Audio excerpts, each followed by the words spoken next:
Let me tell you something. The trap was real. I'm not talking about imagination. I'm not talking about paranoia. I'm talking about the cold, calculated, silent schemes that were being worked behind your back. While you were smiling, they were plotting. While you were loving, they were loading their weapons. It was real. It was hidden, but it was real. Crafted by people you trusted. People who knew your rhythms, your weaknesses, your patterns. They didn't come with pitchforks and red eyes, no. They came with smiles. They came with strategy. They dressed their hatred in handshakes. They wrapped their jealousy in flattery. They knew how to hurt you because they once walked close to you. They had an insidious plan. It was designed to break you in ways you wouldn't even recognize until it was too late. They wanted your name ruined, your influence stripped, your heart broken so deeply you'd never recover. They weren't content to see you stumble. They wanted you buried, silenced, forgotten. But oh, they forgot one thing. They forgot you were covered. They forgot you were chosen. They forgot that while they were planning in shadows, your God was watching in light. They forgot you serve the one who sits high and looks low, the one who sees the secret intentions of man, the one who discerns even the thoughts of the heart. They laid the trap, but God never let you walk into it. And here's what's wild. You didn't even know how close you were to falling. You didn't feel the wire under your foot. You didn't hear the click of the trigger they set. You didn't see the snare because you weren't supposed to see it. If you had seen it, you would have tried to fix it, to negotiate with it, to pray it away your way. But God didn't want you to see it. He wanted you to miss it entirely. He wanted you to walk right past it like it was never there. Because if you had seen the depth of what they designed for your destruction, it would have scared the faith out of you.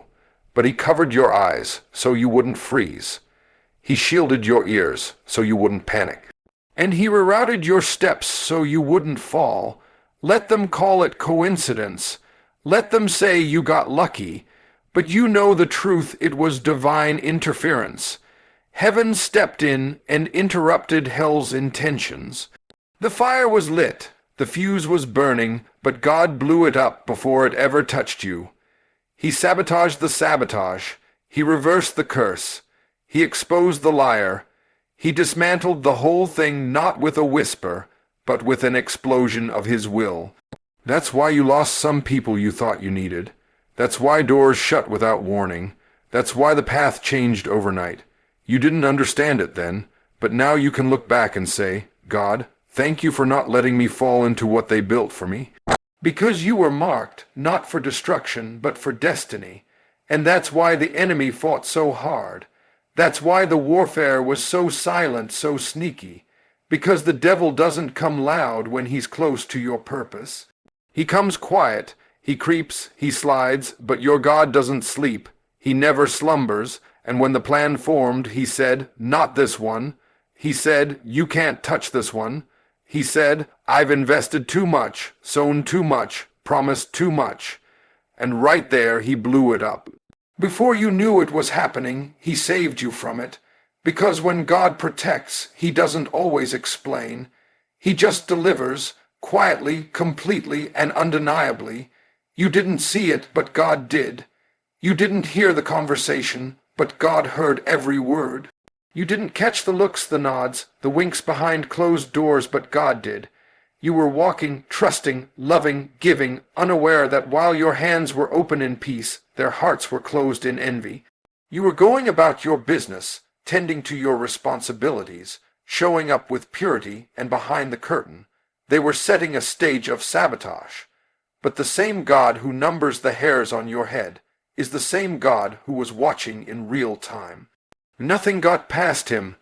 Not the email, not the lie, not the phone call, not the secret meeting. He saw it all.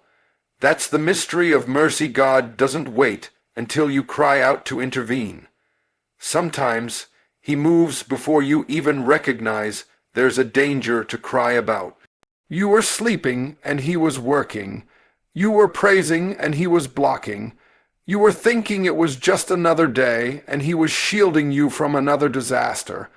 They were forming the weapon, but God was already preparing your escape.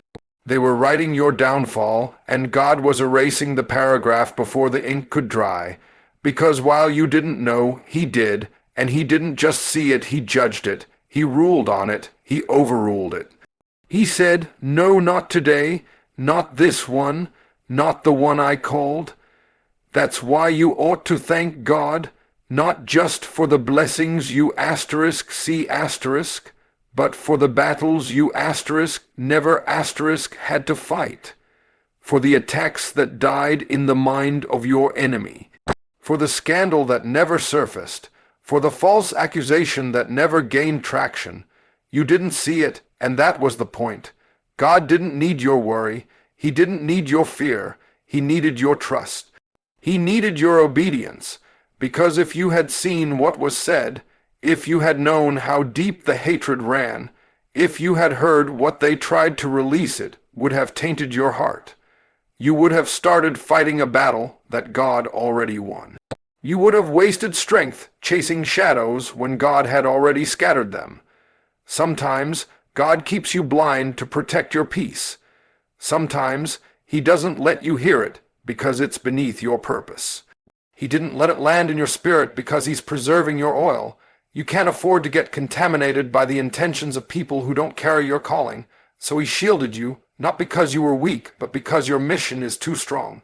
He knew if you responded to every attack, you'd be too distracted to walk in destiny.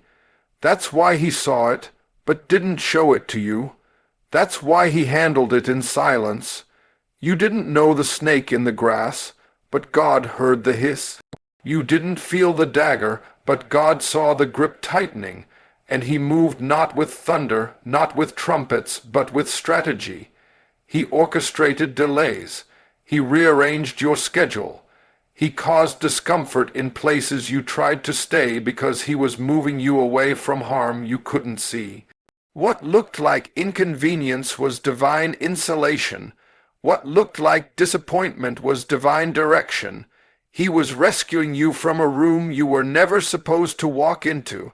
You were protected by unseen hands, delivered by unspoken grace, covered by a God who sees beyond what you can imagine.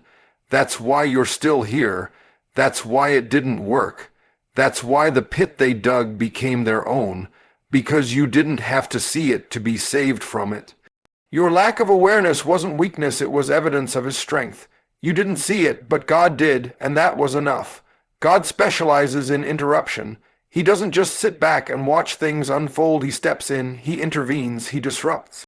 When the enemy crafts his most strategic plan, when the trap is set and the fuse is lit, God doesn't negotiate with it. He doesn't try to reason with wickedness. He steps in and blows it up . He gets in the middle of it and says, "This far and no further." That's what happened to you. There was a countdown in motion. Something was getting ready to detonate in your life, an emotional collapse, a scandal, a betrayal so deep it would have altered your faith. And just when it was about to hit, just when hell had its finger on the trigger, heaven interrupted. They had mapped out the timing. The enemy thought he had you cornered. The pressure had built up. The setup was perfect. And God said, "Break the sequence." He wrecked the rhythm. He shattered the pattern. What was moving forward with force suddenly lost momentum. What was gaining speed suddenly hit resistance, and you didn't even know why things shifted. You just knew something happened. That was God. That wasn't confusion. That wasn't coincidence. That was divine interference. It looked like chaos, but it was actually a rescue. Sometimes God's greatest gift is the disturbance. Sometimes His greatest miracle is not what He adds, but what He destroys. He blew up what they built before it could collapse on you. That's why things started falling apart, not because you were cursed, but because you were covered . What you thought was the enemy breaking in was actually God breaking through . He burst into the middle of that situation like a holy demolition crew. tearing down every false structure they built around you, because he refuses to let you walk into what you weren't built to survive. You see, if the plan had succeeded, it would have buried more than your reputation. It would have stolen your sanity. It would have suffocated your purpose. It would have poisoned your future. But God said, "No, I have too much invested in this one. You are not an accident. You are not disposable. There is oil on your life." And when the enemy tried to ignite destruction beneath you, God stepped into the system and pulled the wires. He disabled the device. He tore up the blueprints. He collapsed the timing. He shut it down from the inside. You weren't just saved, you were snatched. That's why you felt the shift. That's why it got uncomfortable. That's why things you were building suddenly fell apart. It wasn't failure, it was divine interruption. He ended the relationship. He ended the business deal. He ended the invitation. Not because he didn't want you to win, but because he wanted you to survive. They had an insidious plan, but God blew it up. And when he did, he didn't just stop their asterisk plan, he set his asterisk in motion. Because every time God interrupts, it's not just to save, it's to redirect. It's to restore, it's to release. He doesn't just tear down traps, he builds up testimonies. What you almost walked into will become the proof of how close he's been to you all along. You're not here because of luck. You're not here because you were smart enough to avoid it. You're here because God got in the middle of something that was about to collapse and said, "No, not this one." He specializes in interruption. And when he steps in, hell has to step back. That's why it didn't work. That's why you're still breathing. That's why you still have peace. Because he blew it up and saved you. Protection doesn't always look like power. Sometimes it looks like delay.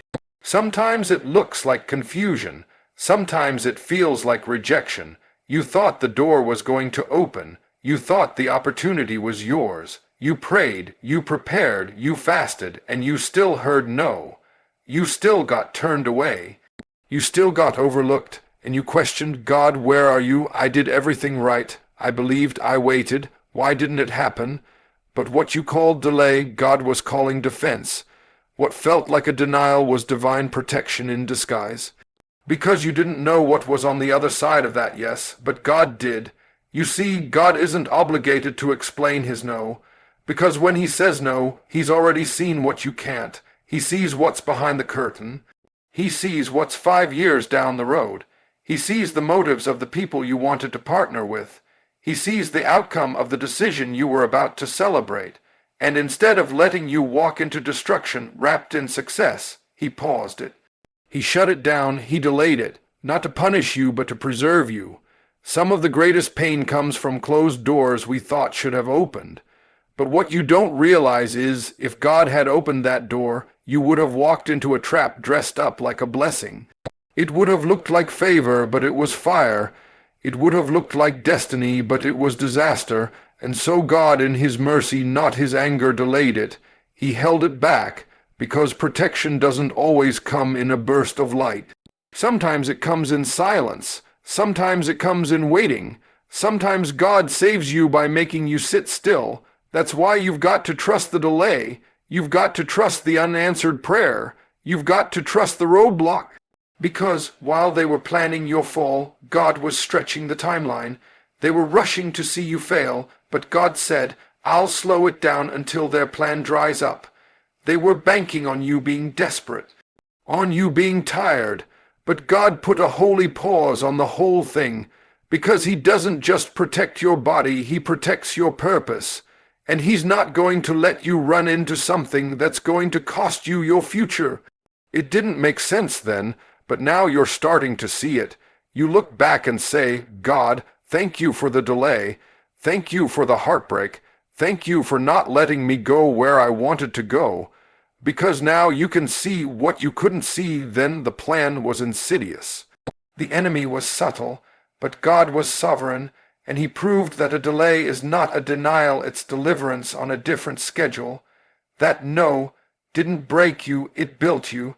That delay didn't ruin you, it rerouted you. That pause didn't destroy the promise, it protected the process. Because if God had let you move forward when you wanted to, you would have outrun his covering. You would have stepped outside his timing. You would have ended up in a place where his grace wasn't assigned to meet you.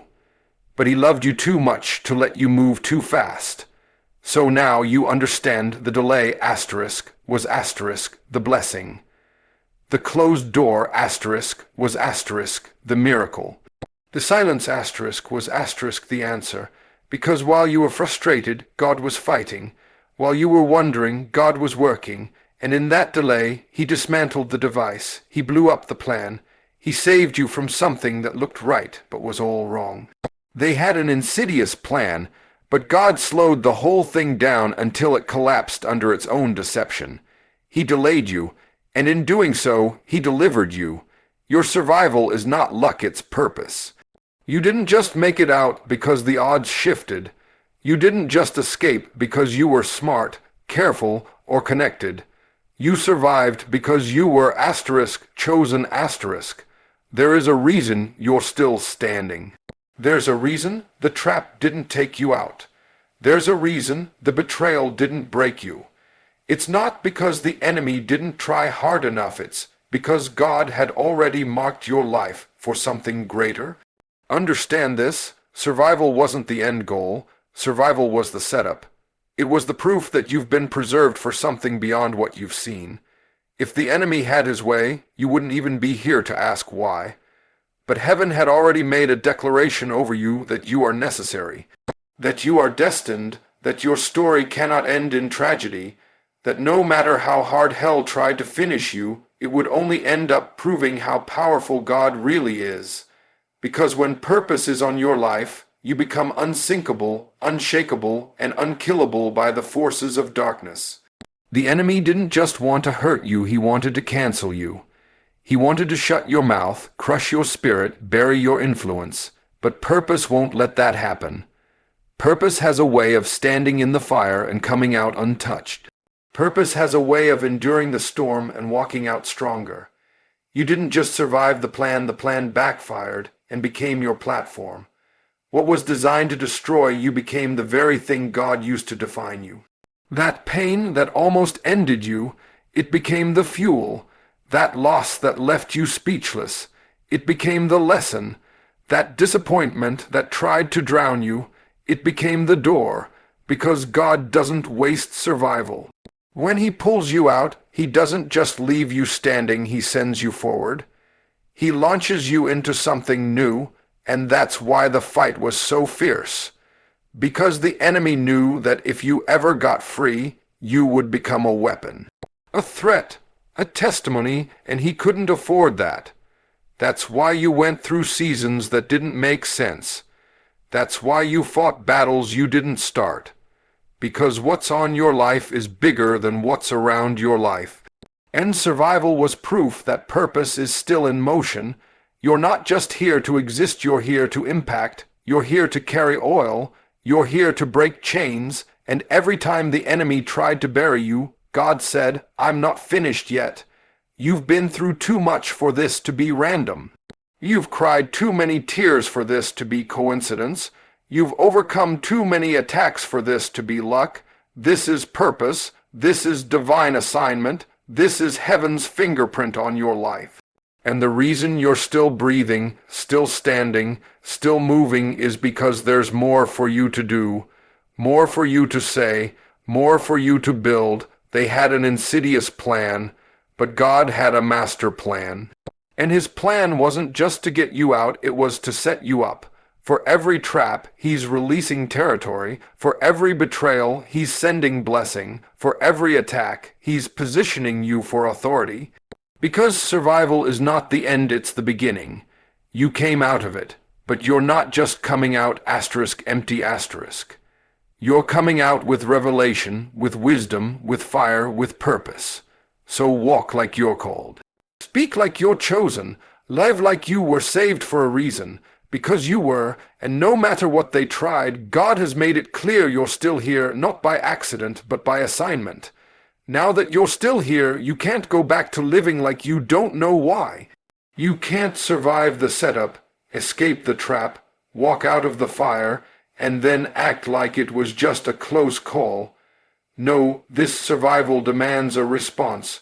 You weren't just saved to sit. You weren't just delivered to disappear. You were pulled out so you could stand up so you could speak so you could testify, declare, and walk in the kind of authority that can only come from experience with a God who intervenes. You owe God your yes. Not a convenient yes, not a Sunday morning yes, but a full, surrendered, undeniable yes.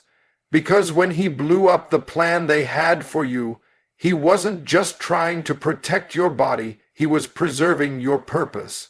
He knew that once you came out, you'd carry a story that could shake chains off of other people. He knew that the same thing they used to try to destroy you would become the fire in your voice, the power in your prayer, the weight in your worship. You can't survive like that and stay silent. You can't watch God wreck the enemy's scheme and then act like you don't carry something sacred. He brought you out because there's a sound in you, there's a strength in you. There's a word in you that someone else needs to hear. You don't just owe him your thanks, you owe him your obedience, you owe him your movement, you owe him your courage to step into what you were born to do. And don't let guilt talk you out of it. Don't let shame convince you that you're not worthy. The fact that you're still standing is proof that God has already settled that question. Grace answered it. Mercy overruled it. The cross confirmed it. You're not here by chance, you're here by divine design. You survived the worst of it. You made it through what others didn't. And now you can't just sit in the corner and act like that plan never happened. No, you have to rise. You have to walk like someone who knows they were pulled from the ashes on purpose. What God saved you from was serious. It was deep. It was real. And that means what he's calling you to must be just as serious. Don't waste the rescue. Don't trivialize the breakthrough, because when he brought you out, he also handed you a mantle, a responsibility, a calling. He didn't save you so you could hide. He saved you so you could help. So you could speak into somebody else's storm, so you could testify to someone else in a trap that God still sees, still steps in, still blows it up, and still saves. You've got something to release. You've got something to give. Your survival is your platform now. You didn't just live through it, you lived because of it. So stop questioning whether you're ready. If God saved you from the attack, he'll equip you for the assignment. If he pulled you out of the fire, he'll walk with you through the future. What he did was not random. What you carry now is not small. You were chosen to carry glory. You were preserved to walk in purpose. You were saved to set others free. So don't just whisper thank you live it. Don't just think about what could have happened, testify to what didn't. You are the evidence that God breaks plans, rewrites endings, and rescues on purpose. They had an insidious plan, yes, but God had an unstoppable purpose. And now that he saved you, it's time to walk like it, talk like it, live like it, because the same God who blew it up is now building you up.